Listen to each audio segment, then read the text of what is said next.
Hi, welcome to my channel, Hidden from Sight. I wanted to do a video about states, emotional states that we all go through on a daily basis. The states that we're moving towards and the states we're moving away from.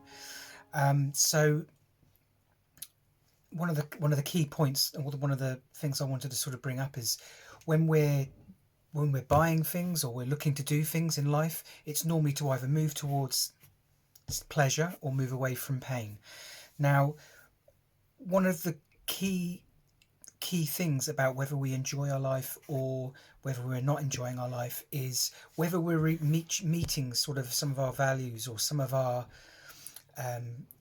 states in which we want to achieve in a given day. And this is all done unconsciously, I'm sure. It was for me for many years. Now I consciously try and get myself into these states. But for instance, people get a nice car because they want to feel abundant, they want to feel successful, they want to feel rich, they want to feel these things. People have a girlfriend or a boyfriend and it makes them feel loved. If they get gifts or they give gifts or they spoil someone, they feel love. Because so it's not about the actual action or activity, it's about trying to achieve that emotional state. People might travel because it makes them feel wise or having their horizons broadened. They might study or educate so that they feel intelligent, or they feel clear.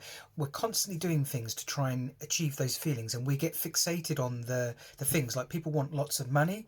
Well, why do people want lots of money? For some people it's because they want power. Some people, they want to have control over their life by having those finances. For some people, freedom. Maybe it gives them freedom to make different choices. But whatever it is, it's not about the money, it's about what it gets you. And I think sometimes people get so fixated on the means, they're not really aware of what the end is, because we might be able to achieve the end in much easier terms. For instance, how, feeling loved. What does it take to feel loved? For some people it would be like, people might say, I need to be in a relationship for 2 years, married. They say they love me every day, and they could reel off a long list of things that it's very unlikely are going to happen, and that's why they don't feel loved. You could decide to feel loved just because you're alive, that you were loved by nature or the universe or your parents, and you're brought into this world, so you feel loved. You could decide to feel loved because you had a nice conversation and someone gave you the time of day and was pleasant with you. You can feel other things like happy. People say, oh, I can only feel happy if everything in my life is working. If I've got all my finances, I've got a relationship, I've got a house, I've got this. So sometimes people are setting up all these, I think it was Bob Proctor who says we've got a tiny little dirt track to get to happiness and a massive freeway to get to unhappiness. Because for some people, just to be unhappy, someone having a different opinion from you can take you straight to unhappiness or anger or one of these other negative states that people often fall into, but we wouldn't consciously choose these, but we're falling into them. So how do we change this? Well, we can decide the rules. We can do things that make us feel the emotions we're trying to elicit from those objects or activities. We can decide, like for me, now I can say I feel happy because I'm alive, I'm healthy, my life's moving in the right direction, I'm growing every day, I'm reading, and I feel happy.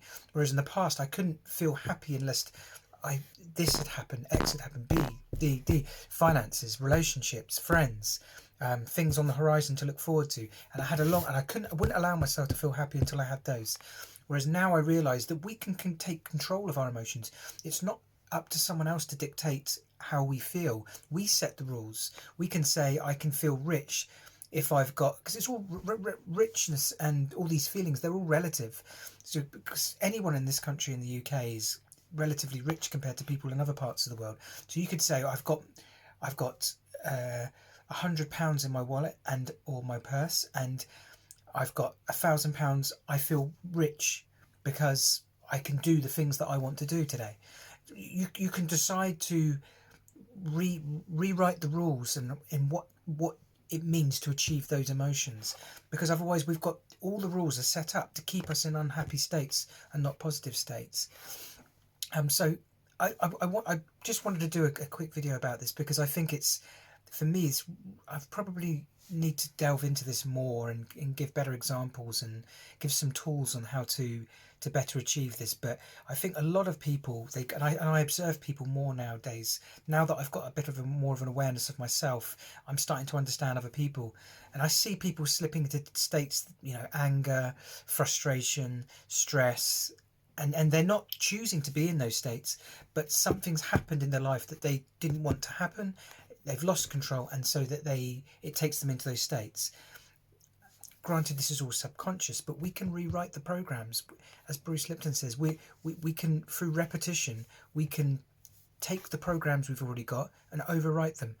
Decide, okay, well, I'm going to feel happy when this happens, or when someone does this or does this. It doesn't mean anything about me. I'm gonna take it that they don't know that they're having a bad day, or so. We can rewrite it and contextualize it so that it keeps us in control of the states we're feeling. It's not burying your head in the sand. It's not denying the truth, because truth is perception, and two people can experience the same situation and arrive at two completely different perceptions.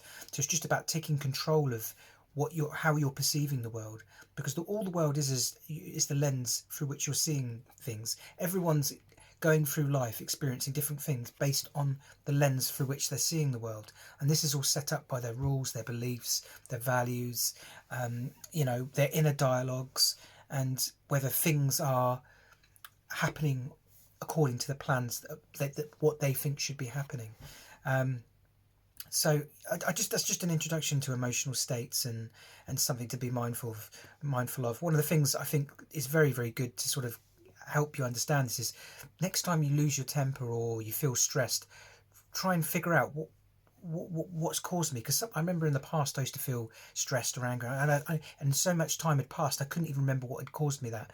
Now, whenever I get unhappy or I go into a state where I'm not happy, I'm very, very switched on to what caused that. And I think, well, what? And I try and sort of rationalize it. Why have I allowed myself to fall into that state?